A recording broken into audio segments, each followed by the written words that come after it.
Hey guys, Anthony 4x4 Diesel. Another quick video. Lots of people have asked and continue to ask about throttle controllers like your iDrive or whatever the case.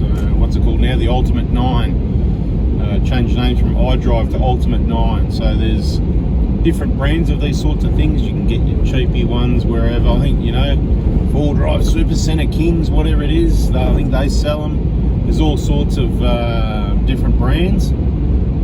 But obviously one of the main ones, probably one of the biggest ones, and I suppose, you know, when I say quality, probably more on the customer service side of things. If you were to have a problem, you'd probably get looked after better if you had the Ultimate 9, iDrive, whatever it is. It's something that if you get the right one, you're only going to buy it once. Now, I'm not telling you whether to get one or not. There's pros and cons of these things. So people say, oh, do you like them? Are they okay? Well, do I like them? Look, yes, on one hand I like them, on the other hand no, because it's just more crap you don't need. Okay, so there's, with every yes there's a no, so there's two sides to the answer. That's why it's a hard one to answer. Have I got one on this vehicle? Yes. Have I got one on the other vehicles? No. Would I have paid for it? No.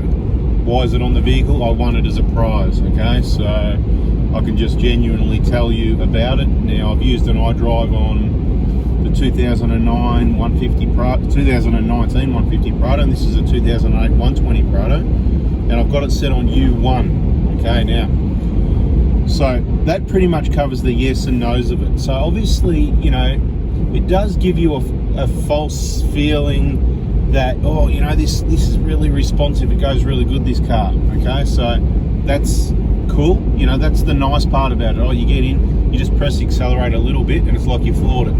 Right, it's kind of not exactly like that, but you know what I mean, right? It's like you've pushed the accelerator, you've just touched it. It feels really responsive, so you think you've got this really awesome responsive vehicle, but all it's really doing is it's like it's pushed the accelerator a bit hard, right? So it's a bit of a remap for your throttle, the resistance, you know, whatever. However, look, all of that, it doesn't really matter. You get my drift, okay? You push it, less, more happens, and that's why you got settings U1, U2, U3, U4, so you can make it feel really awesome. The problem is then when you push the accelerator harder, more, nothing else happens, because it's already, as soon as you touch it, it's already at what, 70%, and then, you know, 80, 90, 100, you know, you don't get much anyway, especially out of a diesel, and that's why a lot of people are looking to use them. And then you got to come back and address that original problem, the diesel. So you got, you know, you're a fast guy, you're a motorhead, you want to drive fast, and you brought yourself a diesel. Well, you know, maybe that's a mistake. But then again, what else could you buy? What choice did you have, right? Because they took all the petrols away because they want to sell you diesels, because they're dearer and they can sell you more parts, more maintenance. You know, it's all about them and profits, that sort of thing. It's not about, you know, what's most suitable for everyone. But look, anyway, back to the iDrive, right? So yeah, you see the positive, we like it, it's got that, but the negative is you just don't really need that. You know what I mean? You don't need it, so you don't need it. It's not going to cause a problem for your engine or anything like that. Now, it could cause a problem for your transmission. Now, when I say a problem, let me explain. So, we've got it on U1, in the 120. We know how it behaves, we know the transmission shifts, we know when the torque converter's unlocked, how it makes heat. I could virtually drive around and tell you what the trans temp was without even looking at a gauge, believe it or not. People are saying, yeah, some people go, yeah, right, whatever. Well, you know what? You want to discuss it? Bring it on, mate. Let's have a bet. Let's get together. Let's do a little drive. You know, we'll say within 5 degrees, you know, that sort of thing. And I'll drive around. I'll tell you what the temp is, and we'll have a little bet. Anyway, just joking around, but you know what I mean. I've got a pretty bloody good idea, you know, what it's going to be.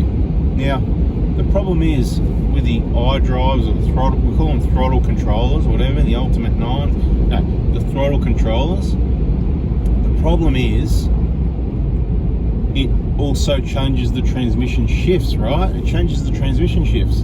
So it's just like, same thing, you've pressed your accelerator a little bit, and it's like you've pressed it a lot. So same thing with the transmission. It's more like you've given it more, if you know what I mean. So the transmission, the torque converter's unlocked or the gears are changing. It can be quite erratic and aggressive, but I'm not too worried about that. I don't want to go on about that. It's more just the fact that it's going to make the torque converter unlock easier, and depending on what setting you got it on, a lot easier. Like U1 makes minimal difference. That's why I only use U1. It does give it a nice feeling of responsiveness, But in the 120 with a 5-speed auto, still I can control the auto with my right foot right without having to worry about, you know, too much else. So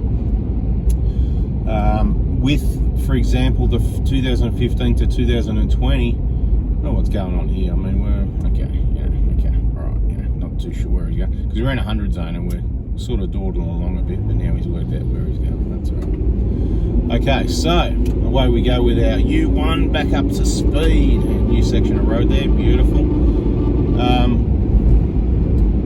You know, it's kind of like you're just gonna look. So, you know, I'd rather you spent the money on a scan gauge, to be quite honest, because then you can monitor your transmission temperature. Because I'm more into, for myself, I give you advice based on my own advice, what I give for myself. So if I had to spend money on a throttle controller or a scan gauge, you know, I'll buy the scan gauge. And if you want to know more about the scan gauge and what that's about, just stay tuned, because videos already would have come out and there'll be more coming, and we're just going to keep feeding you the information. So we're currently going to fit out all of our vehicles with scan gauges, because I just want to see the transmission temp. I want to know what they are so that I can learn. Like I said, this vehicle I know. The Hilux I've pretty much learned. I've got a fair idea where that's going to be at, and I've also learnt the 2022 1GD because it stays locked and it just doesn't get hot, right? So, but if you've got like the 4-speed auto in the Hilux, or you've got the 1GD from 2015 to 20 where it had that 6-speed auto where it's really hard to get the torque converter to lock and get it to stay locked, this is the sort of vehicle you're really going to want to know, have a scan gauge or something to monitor the transmission temperature. Anyway guys, that's a video. I just wanted to say whether I like them or not. You know, we're not talking about scan gauges in this one. Thanks for watching. Like it, subscribe it, put the bell on, all that sort of stuff. Catch you on the next one. See ya.